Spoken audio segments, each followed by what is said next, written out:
Good evening, ladies and gentlemen. Welcome back to another episode here on European Confessions. The following story that you're going to be listening to, it comes from a translation of a message that I received, and the translation of that message, it reads like this. Hello, Brother Nashi, how are you? Can you please post my own story as hidden identity? I have come here on your platform because I want to share with you my own story, and I need advice because this is what my mother has been saying, as well as my relatives. And my mom has been asking me, how is it even possible that I can keep on staying with my husband, yet she called her a witch? Yes, my husband said that my mother is a witch, and when he was saying this, it is because my husband has become this toxic man, and he really does not know what to say and when to say it. He does not care anymore. And even if I come across any challenges in my life, my relatives have told me that I should never inform them about the things that I would be going through in my life, because they heard what my husband said and they do not want me to tell them anything. Even if my husband beats me up, they told me that I should never inform them because they want me to divorce my husband. But I still love my husband, and I want your listeners to advise me, what am I supposed to do? My husband has been blaming me, and my husband has been saying that I am the reason as to why our son passed away. Our son passed away here in South Africa, and each and every day I do not have peace at all in my mind. I keep on blaming myself that I am the reason as to why my son died, and I can't give my children love, the other ones that are still alive, love anymore, because I do not trust myself as a mother. Because why is it I did not have the mother's instinct when my son was choking to death, while least I was fast asleep and I had been playing a Nigerian movie on my phone, and I had earphones that I had plugged into my ears, and I was busy. I did not even hear that my son was choking to death right in front of me. So I am traumatized, and I really do not know what am I supposed to do. So before my son had passed away, there were things that happened, and even my mother-in-law said that my son was going to die, and it was because I had taken my son from her by force, and I wanted my son to go to school, to stay with us here in South Africa, because of some of the challenges that we have been facing, me and my husband, that were being caused by my husband's mother. At that time, me and my husband, we used to be good partners, good to each other. We were not in a toxic marriage, not like now, like the love that we share now, it is just toxic love. He used to understand me. If we were going through any challenges, he would make sure that we would fix the problems together. So what had been happening between me and my mother-in-law was that she was someone who loved money too much. When we would send some money to her, within a very short period of time, she will start to complain. And there was even one time when we told her that it does not mean that anyone that is in South Africa is rich. Some of us, we are struggling here. Some of us, we are just working so that we can buy food.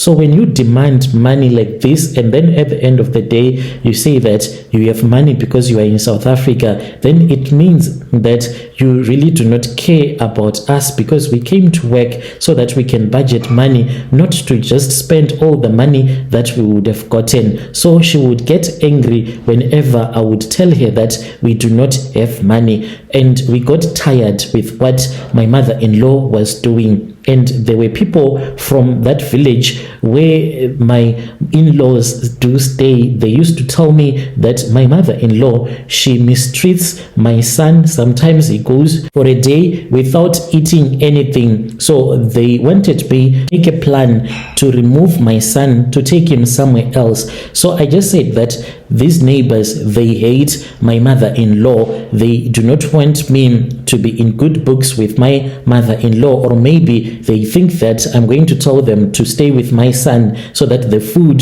that I am sending to my mother-in-law, I will be giving them that food. But they are mad. I'm not going to do something like that. So then that was when I told one of my young sister to go and stay with my mother-in-law just to check that if indeed what the people from the community were saying, if it was true. So my little sister told me that everything that the people had been telling me, it was indeed true. My mother-in-law used to keep a lot of food in her bedroom, and she did not want anyone to touch that food. So then that was when I spoke with my mother-in-law, and then I told her that I did not want her to stay with my son anymore. And that was when we started fighting. She told me that her grandson was not going anyway. She wanted him around. What we did not know at that time was that my mother-in-law, she was a witch, and she had been told that it was time for her to sacrifice someone from the family, and she had tried to sacrifice someone from the family, but unfortunately that relative was very prayerful, and whenever she would try to sacrifice him, she was unable to do so, and she had been told that she was supposed to sacrifice her own grandson, and she had chosen my son because we were fighting. So this is what caused her to sacrifice my son. I then sent my mother to go and pick up my son, but we lied to my mother-in-law that my mother was just going to pick up my son just for a couple of days and return him back, but we had already made a plan. We then sent some money to my mother. So my mother then sent my son with a bus to South Africa, and we picked him up. So the day that my son died, I really never thought that my son was going to die. I did not go to work on that day. So in the location where we were staying, me and my husband, there was this other woman that is from Zim. So if you had a child, you would go and speak with her. You will pay her some money so that she can be with your child throughout the day. It's either you pay her per month or each and every day whenever she will be with your child. So I then said that it was not necessary on that day to pay that woman money, and then I told her that my son was not coming to a crash because I was not going to work on that day. So then me and my son, we cooked our food, we ate. We then went to this other spaza shop where we bought, I don't know, Brother Nash, if you know, these other sweets there that are called Mentos. So I bought them because I used to love them quite a lot.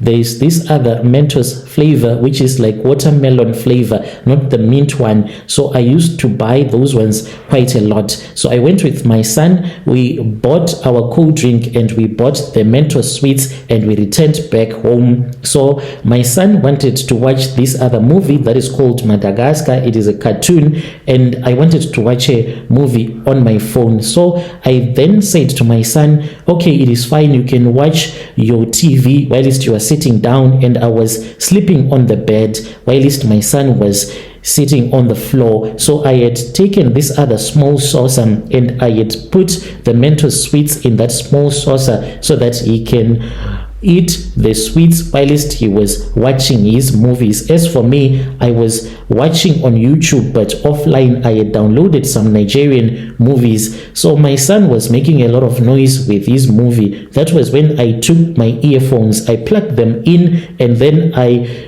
put them on and I started listening and watching the movie. I increased the volume because it was making a lot of noise and I wanted to hear what the people were saying in that Nigerian movie. So as I was watching that movie, that was when I drifted away and I fell fast asleep. I really did not even know that my son was about to die. So when I was asleep, my son started choking. He put one sweet in his mouth. Unfortunately, it went on the wrong side. He started choking and it was blocking him. He was unable to do anything. This happened when I was fast asleep. Right in front of me, my son was dying. I wish that God had just killed me instead of my son, because the way that my son died was very traumatic for me. Till this very day, I'm still traumatized, knowing that when my son was struggling to breathe, losing and fighting for his life, I was fast asleep and this Nigerian movie was playing on loud volume, and I did not even hear anything. Unfortunately, my son then passed away. So when I woke up, I saw that my son was lying on the floor and he was not moving. I panicked when I saw that my son was not breathing. I screamed and I screamed. I did all that I could. I thought that he was still alive. I pushed my finger into his mouth. I could feel that the sweet had rested here on his throat, but I could not get to it. It had blocked him and he died. He suffocated to death. And when the neighbors heard me screaming, everyone rushed to the room and they found me kneeling. I was screaming, trying to save my life, but he was already gone. Then people called the ambulance. We did not even know that the ambulance, they do not carry someone that has already died.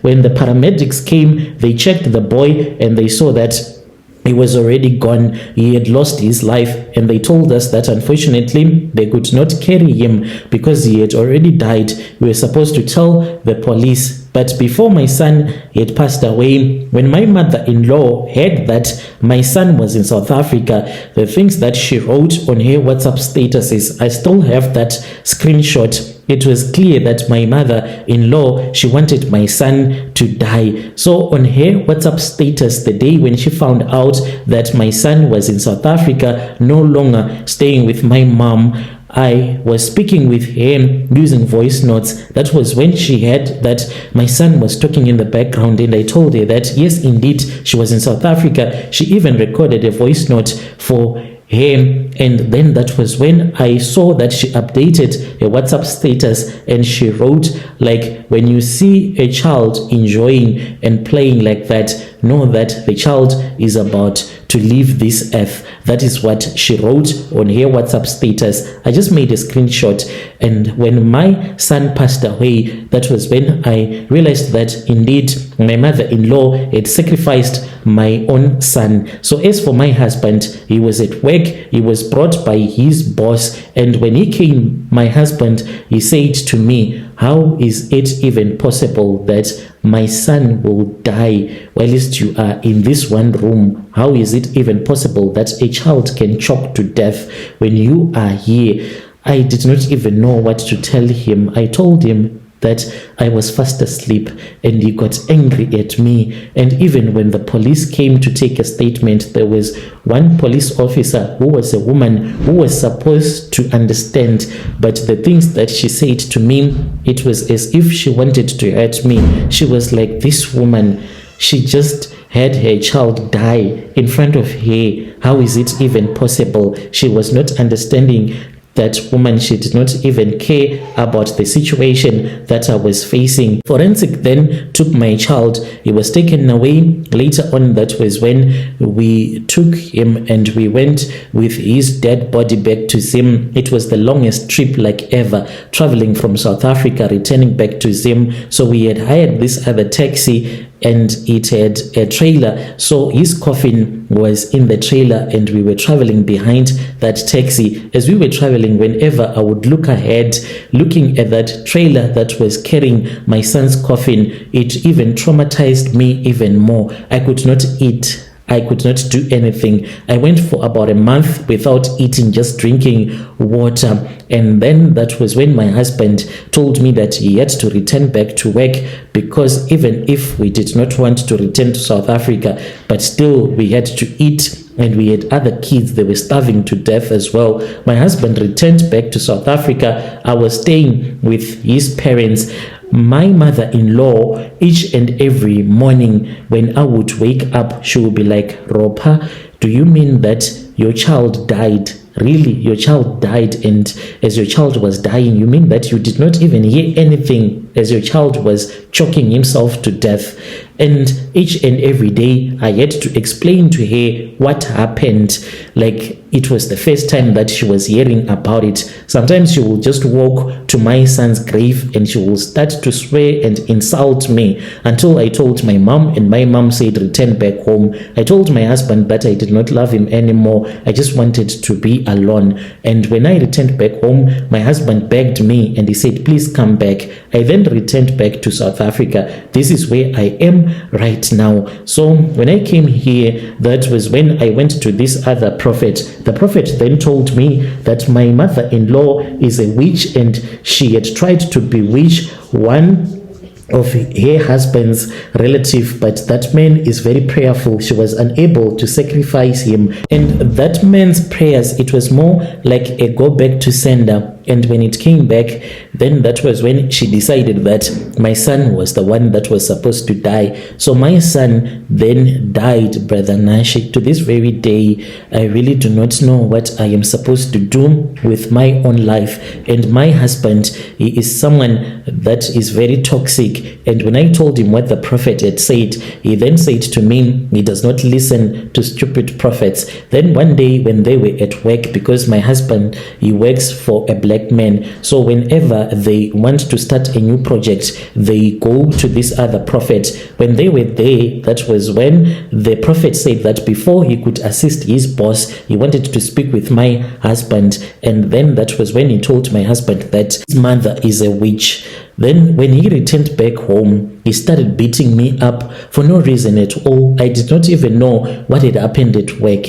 So when he was beating me, I was crying. The neighbors heard me crying. Then they came, including one of this other guy that he works with. And that man then said, "Are you even serious that you are beating up your wife simply because a prophet told you that your mother is the one who is responsible for your child's death? You are supposed to sit with your wife down so that you can see what you can do." So this is the situation that I am facing. I really do not know if I should stay married to this guy or if I am supposed to walk away.